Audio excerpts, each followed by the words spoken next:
Hello guys, and welcome back. Where we last left off, we made a ton of research into our new doctrines of war, and now we're nearly caught up to the rest of the world, and actually almost caught up to the timeline of where we're supposed to be. Just need a few more techs before we're completely in line, but we're most of the way there already. So, let's just push onward.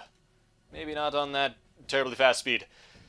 So, what I have done is I have actually renamed a few of these forces, so they're not just the First Army or whatever that was left with after World War I. So, the French Border Guard, will finally move over here. The first Portuguese Guard will be in Lyon. Second will be over here. Third will be down here.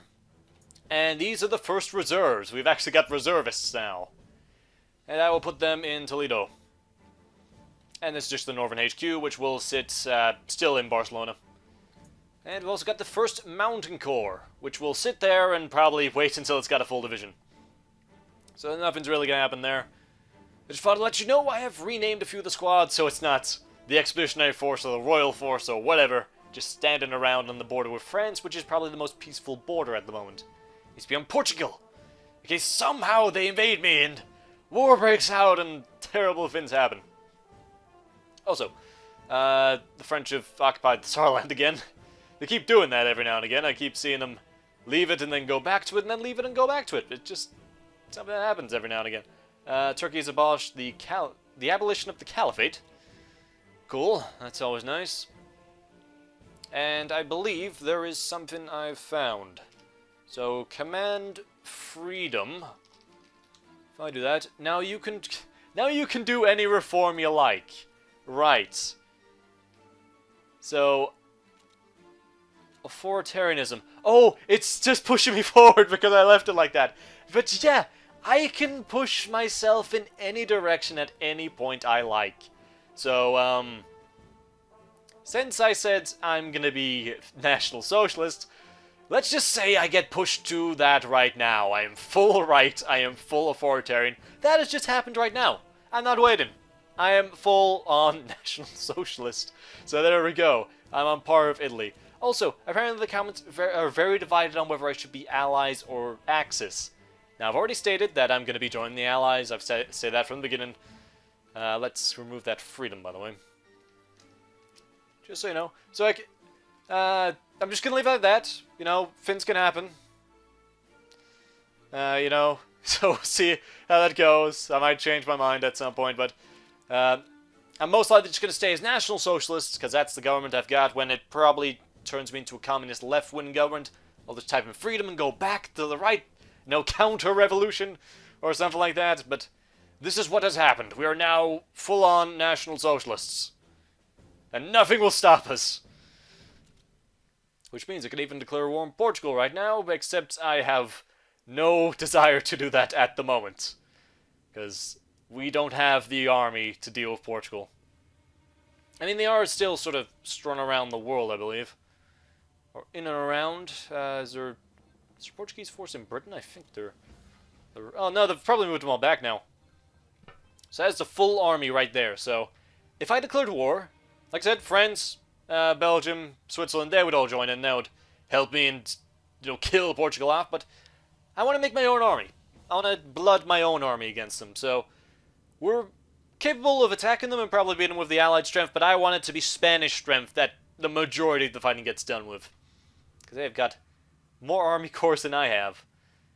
Even if I threw up all my men. If I threw up all my men, I think I'm just on par with them, actually. Maybe just a bit more? Which is ridiculous, because I am, like, 10 times bigger than they are. If you include all this land. Oh wait, if I'm including that land, then I have to include this land, and then they're bigger than me. But you know what I mean. So I'm gonna hold back, and I'm gonna wait for my economy to kick in.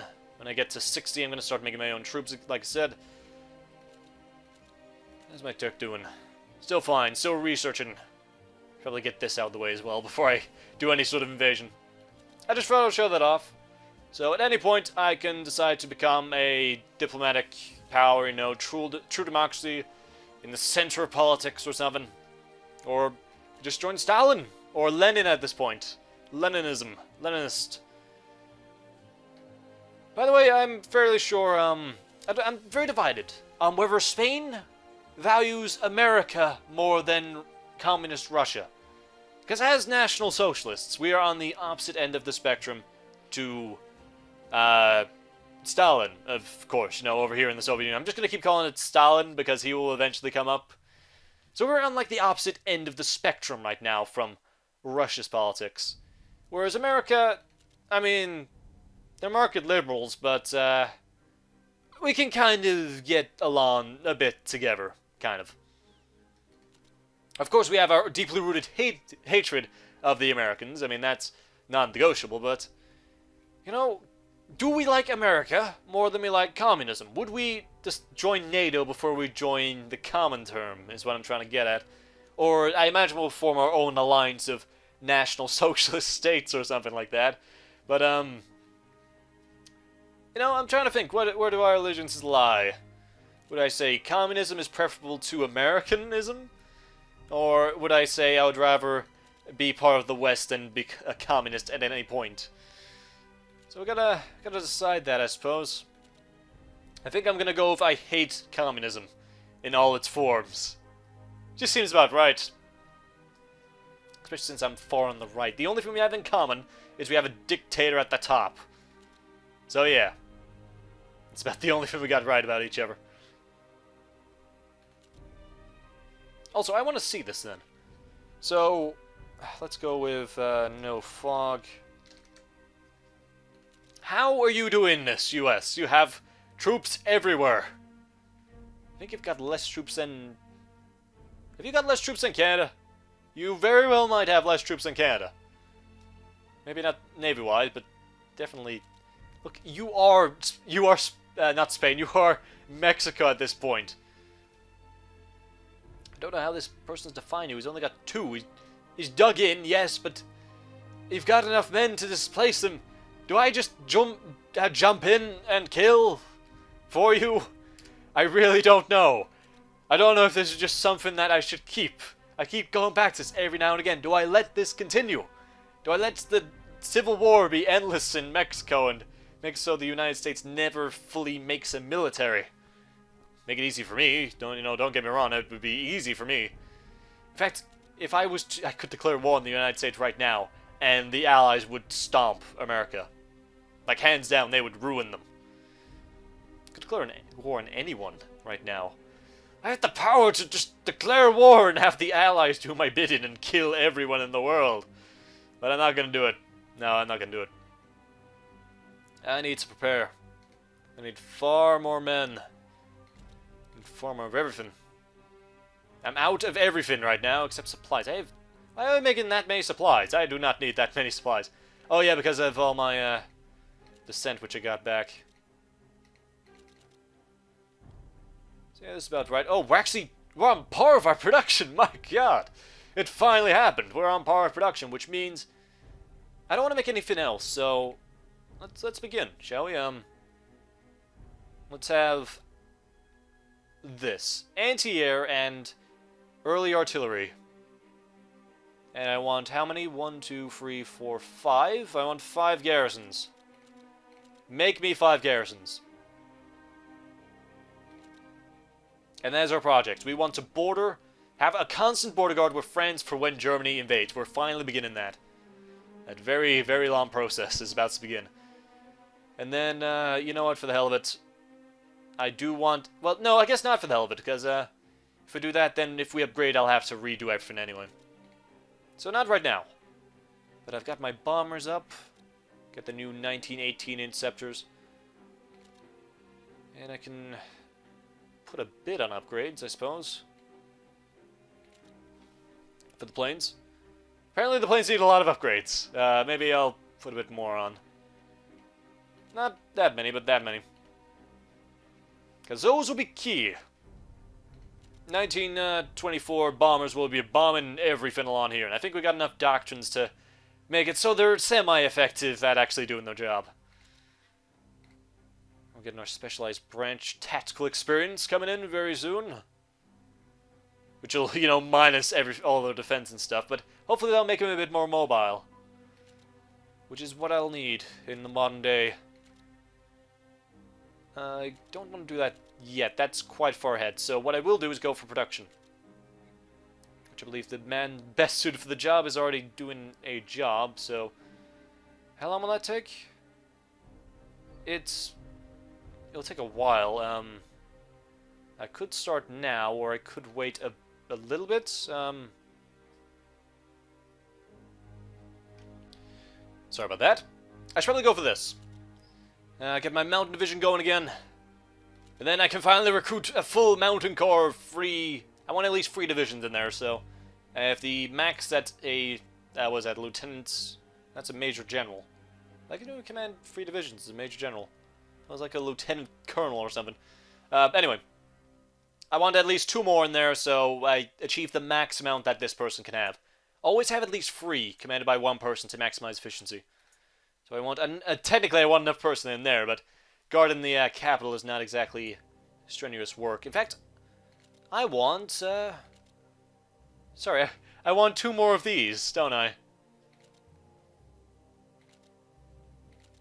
Yeah, I want 2 more of these so they can take the role in Madrid, so I have I can free up 2 more divisions that can move.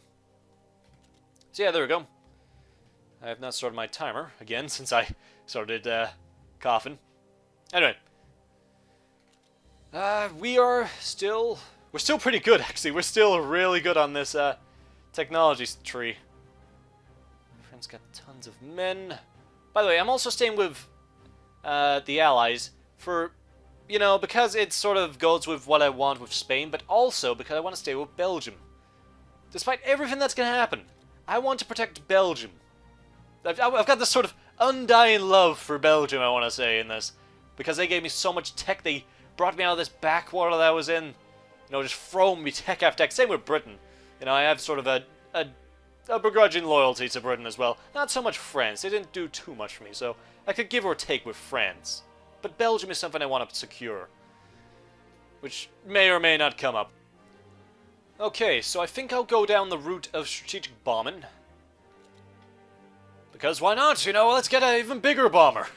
Might be able to bomb all of Portugal's industry. They only have 14 factories in their entire everything. They're producing 18 worth of IC, but that's nothing. They can't produce anything in Portugal. That's almost as bad as I was at the beginning of the war.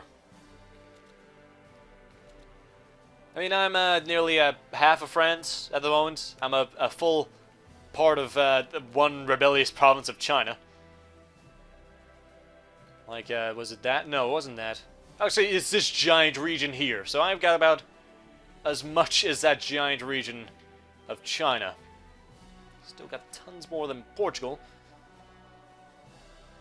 Even if it's all like concentrated in the south, at least that's where I'm putting it. Most of it's in Madrid. Like, how much percentage is that? Like, 20 almost? Like, maybe 18% of my industry is in Madrid. Anyway, we'll go to production and increase our industrial efficiency so we can actually make more stuff. We just gotta keep making stuff. We gotta keep getting the quotas down. Tax. What do I want to do about tax? I will put it back into review, I think. Yes, following decisions are available. Tax. Oh, wait, indoctrination!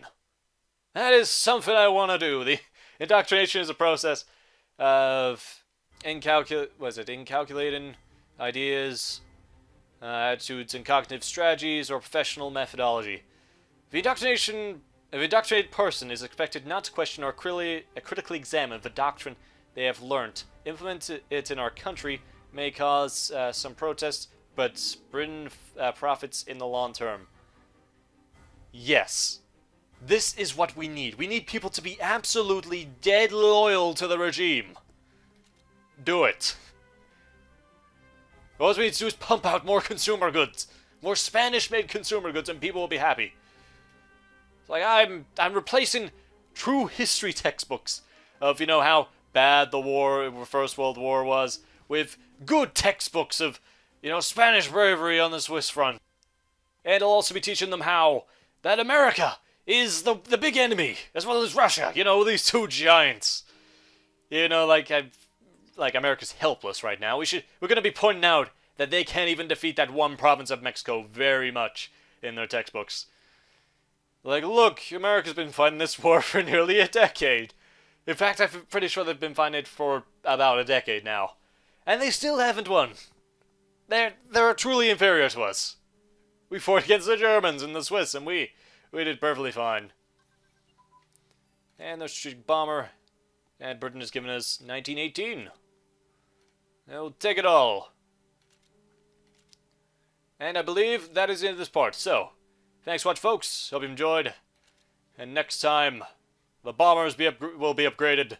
We are now National Socialists, and the population will kneel before the regime. So, thanks for watching, and I'll see you next time. Later, guys.